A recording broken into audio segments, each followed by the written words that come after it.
తెలుస్తుంది కదా. ఈ బంధాలు బంధుత్వాలు అన్నీ ట్రాష్ అండి. డబ్బుంటేనే ఏ రిలేషన్ అయినా. నీ దగ్గర డబ్బు లేదని తెలిసిన మరుక్షణం నీ నీడ కూడా నిన్ను వదిలేసిపోతుంది. వెలుతురి లేని చోట నీడెలా ఉంటుంది? కానీ ఎవడైతే ఈ చీకటిని గెలిచి బయటకు వస్తాడో వాడు చాలా పవర్ఫుల్ గా ఉంటాడు. బర్నింగ్ డిజైర్ తో ఎదుగుతాడు. అప్పుడు వస్తారు ఈ బంధువులందరూ చెరువు నిండితే వచ్చే కప్పల్లాగా. కానీ వచ్చిన వాడికి తెలుసు తాను ఎలా ట్రీట్ చేశాడు, గెలిచిన వాడికి తెలుసు తనని ఎలా అవమానించారు. అలాంటప్పుడు ఆ రిలేషన్ ప్యూర్గా ఎలా ఉంటుందండి? అస్సలు ఉండదు. అయినా అప్పుడప్పుడు డబ్బు లేనితనం కూడా మంచిదే లేండి. మన వాళ్ళెవరో పరాయి వాళ్ళు ఎవరో తెలుస్తుంది కదా.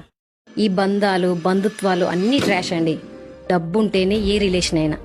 నీ దగ్గర డబ్బు లేదని తెలిసిన మరుక్షణం నీ నీడ కూడా నిన్ను వదిలేసిపోతుంది. వెలుతురి లేని చోట నీడెలా ఉంటుంది? కానీ ఎవడైతే ఈ చీకటిని గెలిచి బయటకు వస్తాడో వాడు చాలా పవర్ఫుల్ గా ఉంటాడు. బర్నింగ్ డిజైర్ తో ఎదుగుతాడు. అప్పుడు వస్తారు ఈ బంధువులందరూ చెరువు నిండితే వచ్చే కప్పల్లాగా. కానీ వచ్చిన వాడికి తెలుసు తాను ఎలా ట్రీట్ చేశాడు, గెలిచిన వాడికి తెలుసు తనని ఎలా అవమానించారు. అలాంటప్పుడు ఆ రిలేషన్ ప్యూర్గా ఎలా ఉంటుందండి? అస్సలు ఉండదు. అయినా అప్పుడప్పుడు డబ్బు లేనితనం కూడా మంచిదే లేండి. మన వాళ్ళెవరో పరాయి వాళ్ళు ఎవరో తెలుస్తుంది కదా. ఈ బంధాలు బంధుత్వాలు